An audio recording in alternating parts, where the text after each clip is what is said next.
Race fans, it's about that time of year where we're about to head out to the Talladega Superspeedway to see an awesome and classic 500-mile race, which we can expect to see a lot of unknowns, possibly an upset winner, which can ruin the whole playoff system right now because you get a lot of drivers very close on points.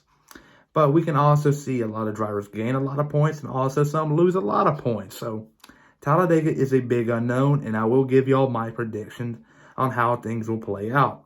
But I'm also here to tell y'all that I'm doing a Pick 5 contest. All you got to do is comment down below your top 5 to be entered. 4 for 5, you get an unsigned hero card. 5 for 5, you get an autographed hero card of your choice. Comment down below to be entered, but let's get started. Hey, it's Ricky Stenhouse Jr. here at Kroger, and you're watching William Blackwell on YouTube.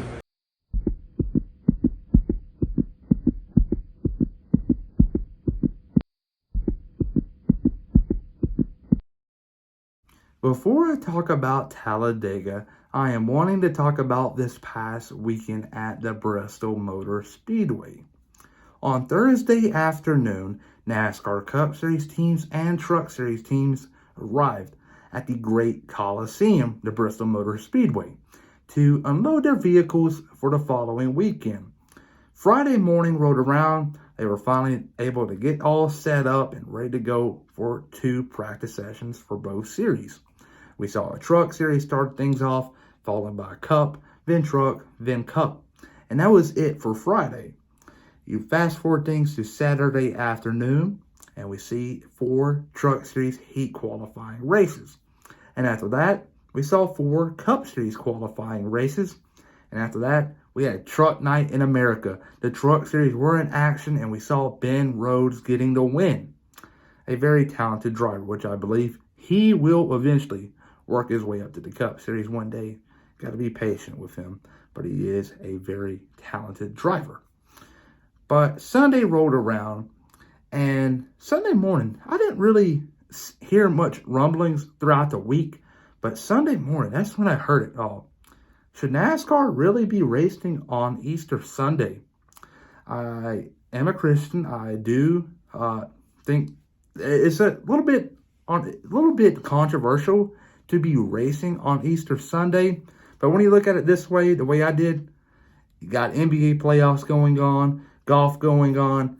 NASCAR has all the rights to go on Sunday night and hit in at the prime time spot, which they did. And that was their biggest issue from 2021 when they tried out the dirt racing. The visibility was an issue, and the only way to fix that was, instead of racing in the day, race at night. So they got things all sorted out. But when the race started, Cole Custer, the pole sitter, had a terrible, terrible first stint of the race. Lost a lap because he had mud on his grill. And Kevin Harvick and Eric Almirola all struggled from the Stewart-Haas camp. But Chase Briscoe was out front leading, ripping up laps, ripping the top. Lap 60 or so, he spun out. He cut a right rear tire. A shocker. And that was from the lead, too. So a lot of people did not expect that to happen. But next thing you know, Briscoe goes to the back, and he only gets 1 tire, which is the one to replace the one that went down. And he worked his way back up. And it was at the end of stage 2 when we saw Christopher Bell and Chase Briscoe going for the stage win. But many of us fans believed at the time that was going for the race win because it really did look like a big sale was going to hit the track and wash things out. It was, for all the people out there who watch the news, you got, when they show a sail, you got the green representing rain, but you got yellow, and you got red, and it works its way up to purple. But yellow was the second worst thing that can happen, and that was going to go over the track. But eventually, it all went away all of a sudden, and NASCAR got restarted about an hour later. And at this point in time, if things were to go south and rain again, NASCAR would be more than likely to call the race.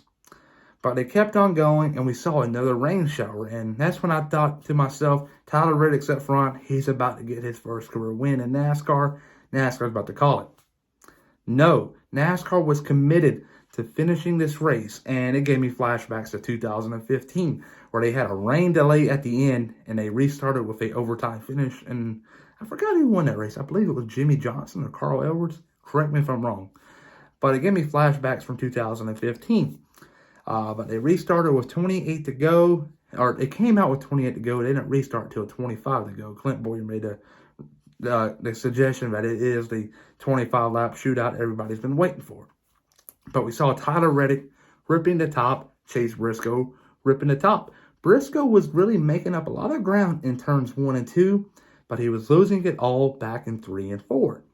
But eventually, with 2 to go, I don't know what got into Briscoe, but something got into him, and he kept on pushing it harder and harder and harder, and he eventually nailed all 4 corners of the track, and next thing you know, he's on the bumper of the 8 car on the last lap, going into the final corner. And that's when we saw Chase Briscoe get very, very sideways as he was trying to perform a slide job, and it rear-ended the 8 car of Tyler Reddick, and it spun the 8 car out, and the 8 car actually got going in the right direction, but was just edged out at the line by Kyle Happy Busch. He backed into this win, didn't he? You can just ask Alec Bowman that, but there you go. Kyle Busch backed into the win at the Bristol Motor Speedway. Yes, he's great on the concrete layout, but he's also good at the Bristol dirt layout. But there you go. At the end of the race, Chase Briscoe went down to Tyler Reddick to apologize. A very, very classy move. Wow, that was all in Bristol. A lot of controversial stuff went on. But one thing I want to hit on before we talk about Talladega, obviously, is Tyler Reddick's performance. Tyler Reddick did one heck of a job. But here, I believe, a lot of y'all will disagree with me here. I believe that the media and all the media outlets out there don't give Chase Briscoe the recognition he deserves. Tonight was a good example. Tonight, when he was leading laps, they weren't really talking about him. They were talking about Tyler Reddick. Yes, I think there's an issue with that, and something's got to be done with that. Briscoe is a very talented driver, and they're wanting to milk everybody but Briscoe's wins this year, and I just don't get it. That's what I think. I'm a Briscoe fan. I might be a little biased, but that's the way I see things playing out with NASCAR right now with Fox Sports. But now on to Talladega. In years past, when we headed out to the Talladega Superspeedway, we have always seen something unique happen, whether that being an upset winner, an upset result, maybe a small team getting a top 10, top 15, you name it, a big wreck, a fight, you name it. Talladega always produces something unique. And more than likely, we'll see an upset winner. And I believe that will be the 42 car of Ty Dillon.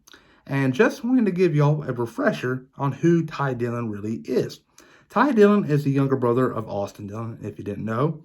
He's been around NASCAR his whole life, started out in the trucks, went to Xfinity, grabbed a win at the Indianapolis Motor Speedway in 2014, kept on racing until 2016, and in 2017 he got the call up to go to Germain Racing to drive the 13 car for the full season. And that's when we saw him going for a couple of wins that year. 2 that stick out to me was Dover, where he fought Jimmy Johnson for the win. Brought it home inside the top 10, a big, big day for that team. And later on in the summer, nearly had a chance to win a Daytona Coke Zero 400, but we saw Mr. Excitement Ricky Stenhouse Jr. getting the checker flag there. But 2018 rolled around, things kind of were on the struggle side for Ty Dillon. Same for 2019 and 20. This went all downhill for Ty Dillon. But now he's landing back on his own 2 feet, going full-time for Petty GMS. I think he will get his first win in the Cup Series this Sunday at Talladega in the 42 car. But finishing runner-up to him will be the 12 car of Ryan Blaney. No matter of the circumstance, Ryan Blaney always finds a way to come out of these super speedway races with a great result. And that is a result of being a great driver. You find a way to make it happen. I know a little bit of luck has to be on your side, but you also got to be up front to pretty much avoid most of them, right? So Ryan Blaney will bring it home P2. P3 is going to be the 6 car of Brad Keselowski, driving for RFK Racing, which is the team he co-owns. This past offseason, Keselowski made a transition to RFK Racing. Things were starting off with a bang. He went to Daytona, won his duel, and so did his teammate Chris Buescher. The Daytona 500 rolls around. He was competitive. He led tons of laps. Not to win. As the season rolls on, they go to Atlanta. Keselowski, you would think he would be a factor here. He's always good in Atlanta in the past, He's a great plate racer, so it kind of equals up to a good performance, you would think. It does, sort of. After the race, we saw Keselowski and that whole team get a little bit of trouble from the NASCAR officials, and it eventually led up to a big fine, an L3 penalty, I believe it was, and now he's docked 100 driver points, which is forcing him now, I would believe, if he cannot make up a ton of ground by, let's say, the Coca-Cola 600, I believe then he will be in a must-win situation. He is not in one at this moment, but he is very close, on the verge of being in a must-win situation to make the playoffs. But don't count him out. It is still way too early to make them type of comments. But yes, he will finish P3. P4 will be the 3-car of Austin Dillon. I think he will be a big factor why his brother Ty will go to victory lane. So the Dillon brothers, both of them, inside the top 5. How about that? I know Papa Childress is going to be very glad to see that on the leaderboard. But rounding out your top 5 will be the 31 car of Justin Haley. Whenever you go to these super speedway tracks, you always got to look at the collie cars. No matter if it's the Xfinity or Cup Series, they're always a factor. They work well with each other. And I think Justin Haley is going to avoid the big one here, and he will be a factor at the end, and he will bring it home in the 5th position. So there you go. Top 5, Ty Dillon, Ryan Blaney, Brad Keselowski, Austin Dillon, and Justin Haley. But my dark horse for this Sunday will be the 47 car of Ricky Stenhouse Jr. Stenhouse was good in the Daytona 500, led laps, with 18 laps away from winning his biggest win of all time, the Daytona 500, the great American race. But it was turned by Brad Keselowski on that restart where he was leading. But when they went to Atlanta, the 47 car was quick, led a lot of laps, blew a tire while leading. The story of his life at the super speedway tracks in 2022. He will get things turned around, and I believe he will be in contention for the win at Talladega, so don't cut him out at all. But everybody, though, remember to please like and subscribe.